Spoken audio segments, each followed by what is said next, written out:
Oh, that was a really beautiful introduction. Thank you, Danielle. Good evening, everybody. Speak up. Just get it close. Quiet strength, I believe is in the line.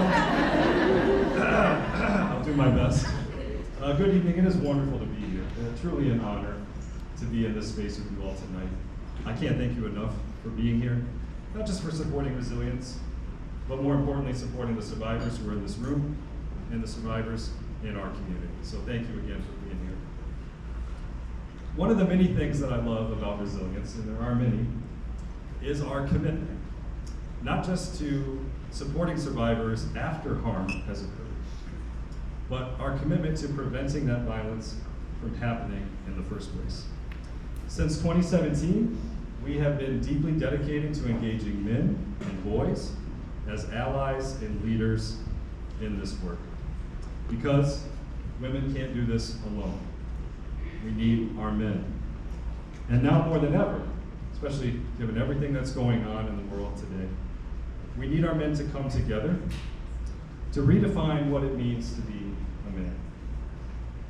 We need a culture of manhood that is rooted in connection, authenticity, vulnerability, and empathy. That's exactly what our Healthy Manhood program is all about.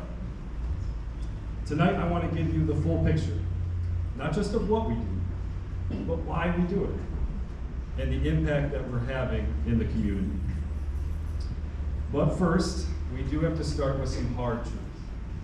I'll have some statistics up here on the screen. Here's the hard truth.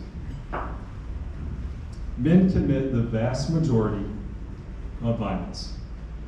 According to the CDC, the World Health Organization, and the Department of Justice, 99% of rape, 87% of stalking, 86% of domestic violence is perpetrated by men. And the violence doesn't stop there. Outside of gender-based violence, men perpetrate 98% of mass shootings, 90% of all murder in this country, over 80% of all violent crime. It is clear, violence is overwhelmingly a men's issue. But here's the deeper truth, and one that, frankly, we don't talk about enough. Men are hurting too. 65% of men feel lonely and disconnected from the world around them. 40% of men feel depressed. Often they suffer in silence. 44% of men have thought about suicide before. And that's actually higher among young men. 49%, 16 to 24-year-old young men have thought about suicide. From an early age, men and boys are taught that showing emotion is a sign of weakness, that asking for help somehow makes them less of a man. And think about it, every one of you, you've heard it. Boys are often told at a young age, man up, stop crying, rub some dirt on it. Now I know some of these messages may seem small, but they stack up. Over time, millions of men lose the ability to feel, and therefore they lose the ability to heal. And that disconnection from our emotional life, it doesn't just hurt men. It spills out around us, and it hurts others too. Here's a study from 2018. The APA released this groundbreaking report. They spent 15 years putting together this study. Over those 15 years, they analyzed 4 decades of research. What did they find? That traditional masculinity is, quote, psychologically harmful, and that teaching boys to suppress emotion is devastating. And there's damage there that echoes both inward and outward.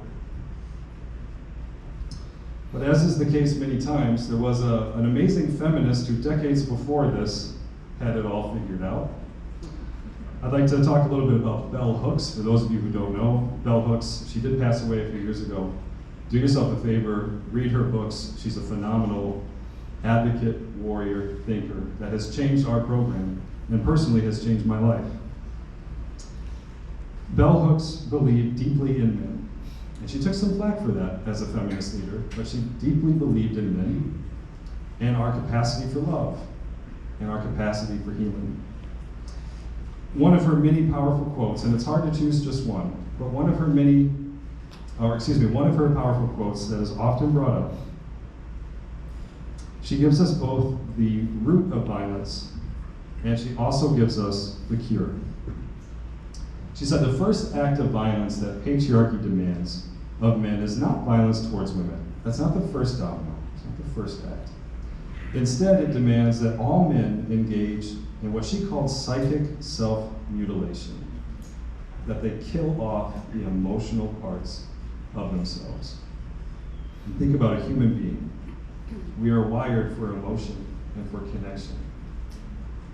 But to be a man in this culture, we have to remove that.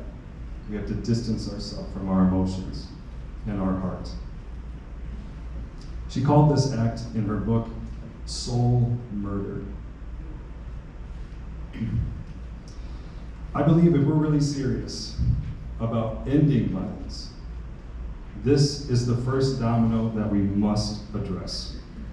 We must help men and boys reconnect to their heart, to feel, to heal, to love themselves, and to love others, to reclaim their full range of humanity, to become whole. That's the heart of our Healthy Manhood mission, to build a culture of manhood that honors women, that honors LGBTQ folks, a culture where men can express their emotion no matter what it is. They can ask for help, and it's okay. They can take responsibility, and they can be held accountable, but with grace, not shame. This is our mission. And the good news, it is working. You're about to hear a couple great examples in just a second.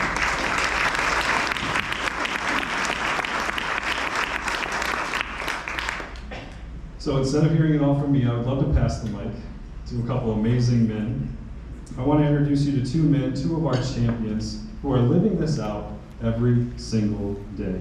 These are two men that I love, men that I respect, men that I admire and look up to. So please give a very warm welcome to Brad Hieftje and Dan Noe.